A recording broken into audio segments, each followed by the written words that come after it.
I'm not going to do the Eric O joke.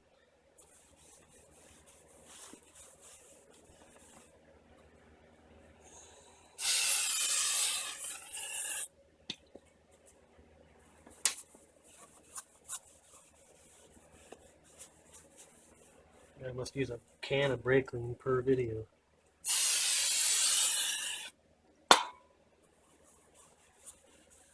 Hey there, viewers, and welcome back to the Self-Made Auto Channel. Today we're working on a Chevrolet. Beats working on a Honda. I don't really get the Honda thing. Trying to say they're doo-doo. I hate Chevrolet. I know he hates Chevrolets.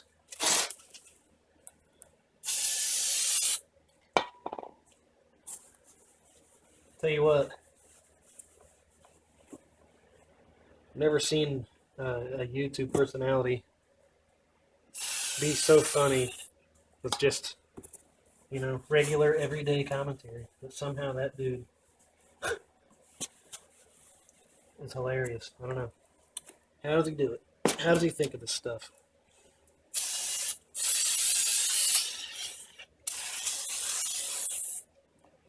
That's good enough. That's good enough.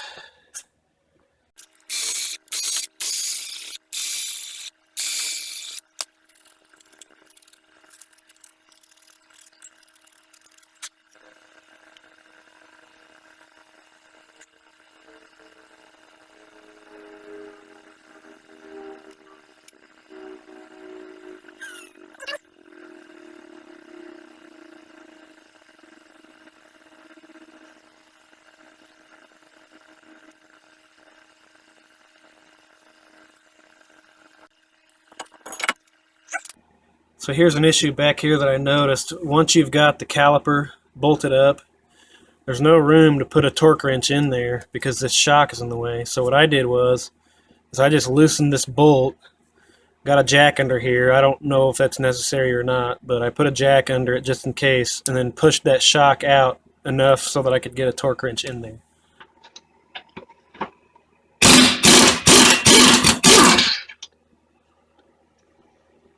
I don't want to take it all the way out.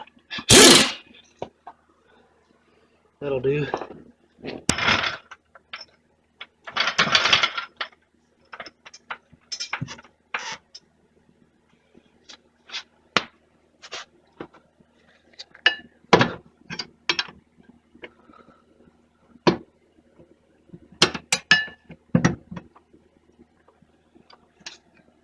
I don't know if that's enough or not.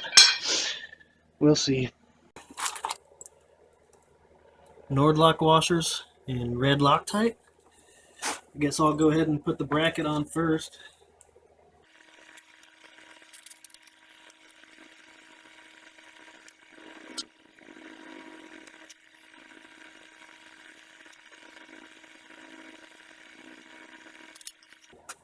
Okay, and then the fronts go with the bracket like this, but these rears, you put them on like that so that it has it arched this way.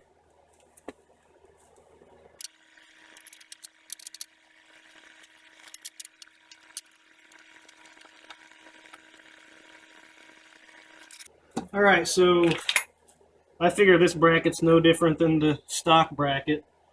So stock GTO torque specs on that are 63 foot-pounds for the rear. 19 millimeter bolt head. So see, there's barely enough room there.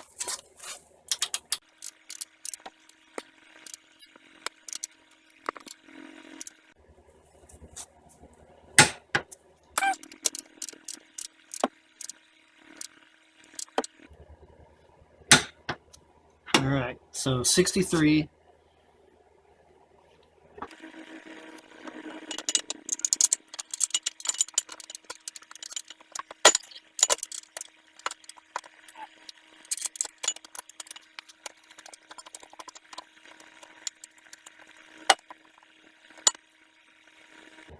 And now, rear brake caliper bolts for CTS-V get tightened to 96 foot-pounds.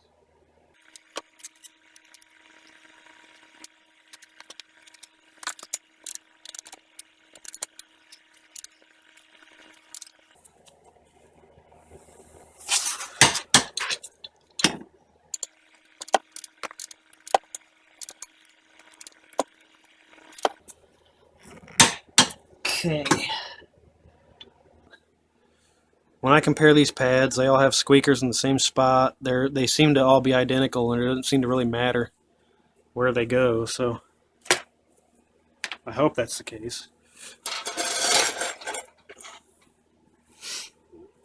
So instead of just smearing it all over the whole thing, I'm just going to do a couple of circles where the pistons go. I don't know. I mean, I'm loading it on, obviously, but... And then, you know, along here, I guess.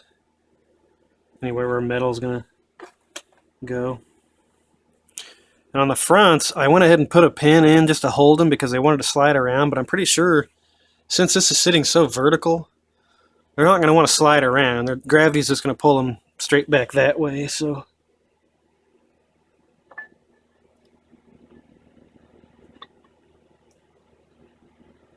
Okay.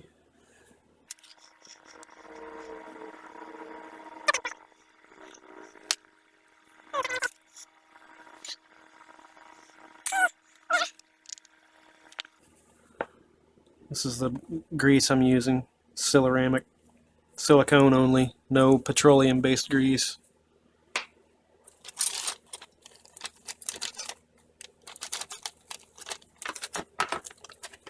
Now these do not appear to be directional at all. So what I'll do is put one pin in. Not done with this yet.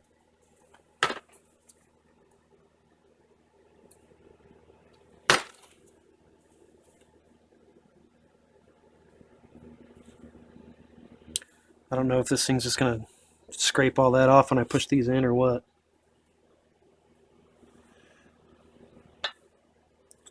Not really.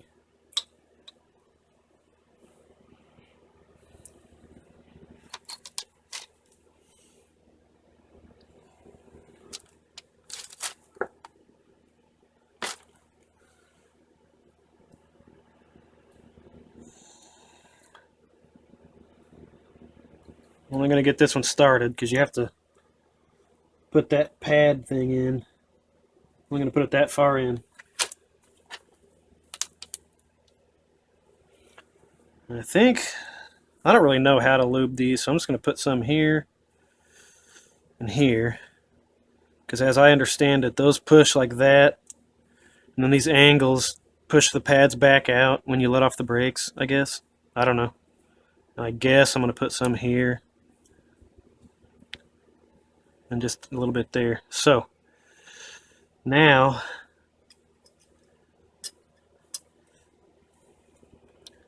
I think you put that there and push in on this.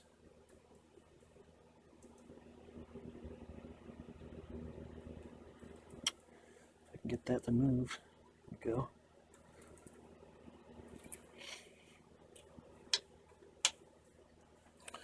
Like that, like so. And then if I can find my hammer,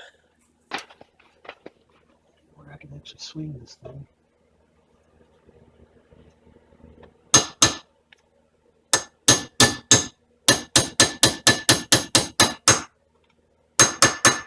Okay.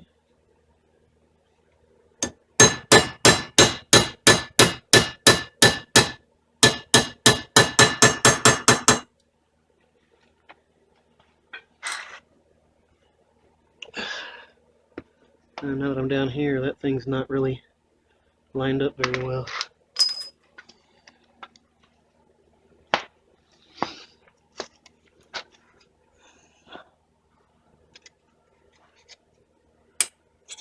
There we go.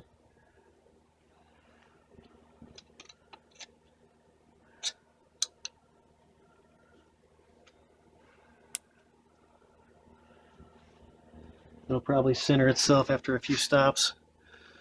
So yeah, that's installing the pads on the rears. So I don't want to forget about that shock bolt, but I just read in the manual, and sure enough, the vehicle weight has to be on the suspension for you to, before you tighten that bolt. So since this whole thing's on jack stands, I don't want to try to just jack this one corner up and do all that. So hopefully I'm going to remember after I get the wheels on this thing and get it on the ground to torque those to 85 foot-pounds. So, but other than that, that concludes this section of the project. The rears are done completely.